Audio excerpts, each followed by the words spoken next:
جب دل میں اللہ ہوگا سجدوں میں دل لگے گا. آپ صلی اللہ علیہ وسلم نے سجدہ فرمایا, صحابہ فرماتے اتنا لمبا سجدہ, اتنا لمبا سجدہ, اتنا لمبا سجدہ کہ ہمارے دلوں میں یہ وسوسے آنے لگے کہیں آپ کا انتقال تو نہیں ہو گیا, کہ اللہ کے نبی کی روح تو نہیں پرواز کر گئی, آپ سجدے سے سر ہی نہیں اٹھا رہے, اتنا لمبا سجدہ. یہ ہے محنت ایک میرے بھائیوں, کہ دل کو اللہ کی عظمت سے بھرو, پھر نماز کا شوق بوجھ نہیں ہوگا. جب اللہ سے تعلق ہوگا اللہ کے گھر میں دل لگے گا. آپ دیکھو آپ کا دل لگتا ہے مسجد میں,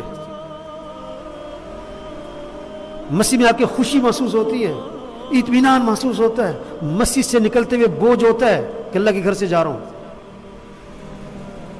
گھر میں بیٹھ کے بے چینی ہوتی ہے کہ مسجد جانا ہے, مسجد جانا ہے.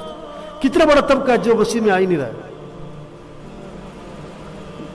مسجد میں دل لگے, جب اللہ سے تعلق ہوگا, اللہ کی عظمت ہوگی, پھر قرآن کا شوق ہوگا. 1 سپارہ پڑھے گا, 2 سپارے پڑھے گا, 3 سپارے پڑھے گا. رمضان آخری عشرہ, اس کا دل لگے گا قرآن میں. اب ہم سب دیکھیں کہ کتنے سپارے روز پڑھ رہے ہیں, رات کتنا قرآن پڑھا ہے, کتنی دیر موبائل پہ لگتا ہے, گھروں میں, پارکوں میں, پھٹوں پہ, چوکوں میں, دوستوں میں, فنکشنوں میں. نہیں, قرآن میں دل لگے گا. جب دل میں اللہ ہوگا پھر ذکر میں دل لگے گا, مزہ آئے گا. اسے ذکر کر رہا ہے, لا الہ الا اللہ, لا الہ الا اللہ, لا الہ الا اللہ, لا الہ الا اللہ, لا الہ الا اللہ, لا الہ الا اللہ.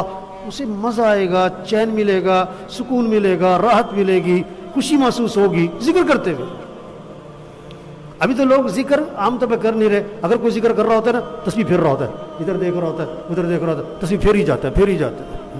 اسے پتہ نہیں میں کیا کہہ رہا ہوں, کوئی لذت حلاوت محسوس نہیں ہو رہی اسے. محنت ہے, محنت جس سے دل میں اللہ کی عظمت آتی ہے. پھر کیا ہوتا ہے, نماز کا شوق, قرآن کا شوق, ذکر کا شوق, مسجد میں دل لگتا ہے. پھر روزہ, چاہے گرمی ہو, چاہے دن لمبا ہو, چاہے کچھ بھی ہو, روزہ رکھنا ہے بھائی. پھر اسے روزہ رکھ کر سکون ملے گا, اطمینان ملے گا. اسے گرمی اور بھوک کا برداشت کرنے میں مزہ آئے گا. یعنی کہ گرمی لگے گی نہیں یا بھوک لگے گی نہیں, بھوک لگ رہی لیکن اس بھوک میں مزہ آئے گا, اس پیاسا رہنے میں مزہ آئے گا. یہ نہیں کہ جی یار گرمی بہت ہے, یار طبیعت ٹھیک نہیں, ذرا سا مسئلہ ہوا, یار طبیعت ٹھیک نہیں, روزہ نہیں رکھا. نہیں, ہم مسلمان ہیں, روزہ رکھنا ہے. کب؟ جب دل میں اللہ, پھر عمل کا شوق, پھر دعاؤں کا شوق. جب اللہ سے تعلق بن جائے گا نا, پھر اللہ سے مانگے گا دعا. کتنی دیر مانگے گا؟ دسترخوان پہ بیٹھا ہے نا, یار پانی لانا.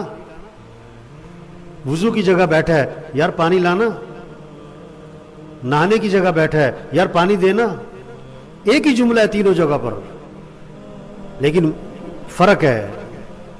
دسترخوان پہ بیٹھ کے کسی نے کہا نا پانی لانا, تو لانے والا کس میں لائے گا؟ بولو بھائی, گلاس میں. وضو کی جگہ بیٹھ کے کسی نے کہا پانی لانا, تو کہاں کس میں لائے گا؟ لوٹے میں. نہانے کی جگہ بیٹھ کے کہا پانی لانا, تو کہاں لائے گا؟ بالٹی میں. فرق پڑتا ہے, جملہ ایک ہی ہوتا ہے. ماحول سے دعا. آج ہمارے یہاں ماحول, دکان پہ جانا ہے 8 گھنٹے, دفتر جانا ہے 8 گھنٹے, مزدوری ملازمت 8 گھنٹے, جم میں جانا ہے گھنٹہ 1.5 گھنٹہ, کلب جانا ہے 2-3 گھنٹے, فنکشن میں جانا ہے 3-4 گھنٹے, اور دعا مانگنی کتنی ہے؟ ہاں 2 منٹ 3 منٹ. آج ہمارے ماحول ہی یہ بنا ہوا ہے, 2-3 منٹ دعا. دعا کیا ہے؟ آدھا گھنٹہ دعا مانگو, پون گھنٹہ دعا مانگو. چلو مہینے میں کوئی ایک رات ہو کہ آپ 1.5-2 گھنٹے دعا مانگو. آپ سب دیکھو اس رمضان میں ختم ہو رہا ہے, آپ کا کوئی وقت, کوئی دن رات ایسی تھی کہ آپ نے 1 گھنٹہ بیٹھ کے دعا مانگی؟ اگر ہے شکر کرو، آپ کا اللہ سے تعلق ہے۔ اگر آپ 2-3-4 منٹ کی دعا مانگتے ہو، اس کا کیا مطلب ہے؟ دل میں اللہ کوئی نہیں ہے، یہ زبانی کلامی باتیں ہیں۔ ہاں، ہم نے الحمدللہ ایسے لوگ دیکھیں 3 گھنٹے دعا مانگ رہے ہیں، رات بیٹھا ہے وہ 2.5-3 گھنٹے، میں نے دیکھا بندوں کو ایسوں کو، ہمارے ریوڑ میں ایسا ماحول ہے ماشاءاللہ، 3 گھنٹے بیٹھ کے مانگ رہا ہے، مانگ رہا ہے، مانگ رہا ہے، مانگ رہا ہے، مانگ رہا ہے، مانگی جا رہا ہے۔ ایک آدمی کہنے لگا مولوی صاحب آپ کہتے ہو 2 گھنٹے دعا مانگو، میری دعا تو 5 منٹ میں ختم ہو جاتی ہے۔ ہمیں دعا کے آداب نہیں آتے۔ دعا یہ نہیں کہ اللہ یہ کر دے، اللہ یہ کر دے، اللہ یہ کر دے۔ دعا کیا ہے؟ اللہ کی تعریف کرو کہ اللہ تو ایسا ہے، تو ایسا ہے، تو ایسا ہے۔ قرآن میں کتنی آیات ہیں جس میں اللہ کی تعریف ہے، احادیث میں صحابہ سے منقول ہے کیسے اللہ کی تعریفیں کی ہیں۔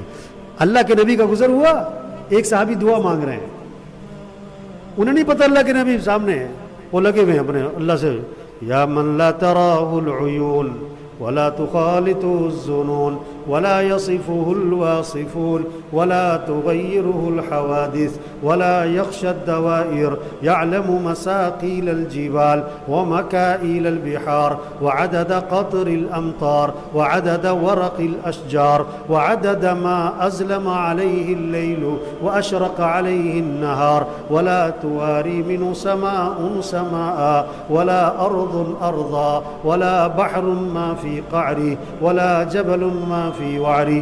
یہ دعا میں لگے ہوئے وہ، اور یہ کیا ہے؟ اللہ کی تعریف کی ہے، اسے اس اللہ کی تعریف کی ہے۔ کیا ہے؟ وہ ذات جس کو کوئی آنکھ دیکھ ہی نہیں سکتی، ہے وہ ذات کسی کا وہم و گمان اس تک پہنچ ہی نہیں سکتا کہ وہ ہے کون، کیسا ہے۔ ہے وہ ذات جس کو کوئی بیان کرنے والا بیان کر ہی نہیں سکتا۔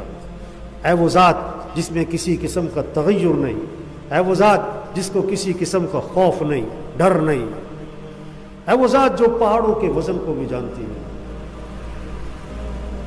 سمندر کے پانی کو بھی جانتی ہے، بارش کے قطروں کو بھی جانتی ہے وہ ذات جو درختوں کے پتوں کو بھی جانتی ہے وہ ذات جو 7 آسمان میں کیا ہے اور 7 آسمان میں 7 زمینوں میں کیا ہے، 7 آسمان میں کیا ہے اس کو بھی جانتی ہے، دن کے اجالے میں کیا ہے، رات کے اندھیرے میں کیا ہے، سب اس کے علم میں، پہاڑ کی غار میں کیا چھپا ہوا ہے اور سمندر کی تہ میں کیا چھپا ہوا ہے، سب اللہ کے۔ اللہ کی تعریف کری جا رہے ہیں، کری جا رہے ہیں، کری جا رہے ہیں، یہ دعا ہو رہی ہے۔ جب وہ دعا سے فارغ ہوئے نا تو اللہ کے نبی نے بلایا، کھجور کی گٹھلی کے برابر سونا، کھجور کی گٹھلی کے برابر سونا اللہ کے نبی نے ہدیے میں دیا، یہ تمہارے لیے ہدیہ ہے۔ پھر آپ نے فرمایا پتہ ہے میں نے تمہیں ہدیہ کیوں دیا ہے؟ انہوں نے کہا جی میری آپ سے تعلق ہے، رشتہ داری بھی ہے، اس وجہ سے آپ نے دیا۔ میں ٹھیک ہے رشتہ داری تعلق تو اپنی جگہ پر ہے، لیکن آج میں نے جو تمہیں یہ ہدیہ دیا ہے نا، یہ اللہ کی خوبصورت تعریف کرنے پر دیا۔ دعا کیا ہے؟ اللہ کی تعریف کرو، پھر حضرت محمد صلی اللہ علیہ وسلم پر درود پڑھو، پھر قرآن کی دعائیں، پھر احادیث کی دعائیں، پھر اپنی زبان میں مانگو، اللہ سے ہر چیز مانگو۔ ہم تو تسمے کے بھی محتاج ہیں، اللہ کے نبی نے فرمایا تسمہ بھی اللہ سے ہی مانگو۔ آج ہم اللہ سے پتہ کیا مانگتے ہیں؟ جہاں پھنس جاتے ہیں نا، اللہ ہم تو ہی کریں گا، پہلے میں کرنا سیکھ۔ ڈاکٹر کب کہتا ہے دعا کرو؟ ڈاکٹر کب کہتا ہے آج کل دعا کرو جی؟ جو سمجھتا ہے کہ میرے بس میں نہیں ہے، وہ تیرے بس میں پہلے بھی کچھ نہیں تھا، پہلے بھی دعائی تھی۔